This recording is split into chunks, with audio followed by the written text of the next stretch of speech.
नाट्यगृह बनते आहे कबाडखाना आणि रंगतायत भिंती लाल पिचकाऱ्यांनी। स्थानिक नेत्यांचं दुर्लक्ष, महापालिका यंत्रणाही सुस्तच।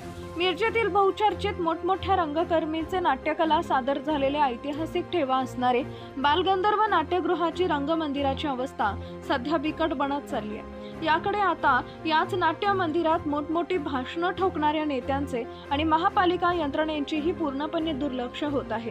त्यामुळे दर्शनी भागाबरोबरच अंतर्गत आवाराचीही दुरावस्था होत चालली आहे। काही ठिकाणी खूप मोडतोड झालेल्या खुर्च्यांची बैठक बसल्यानं या नाट्यगृहाला कबाडखान्याची अवस्था प्राप्त झाली आहे। तर अनेक भिंतींवर काही अडेलतट्टू लोकांमुळे मावा, पान, तंबाखू खाऊन भिंतीही रंगवल्या गेल्या।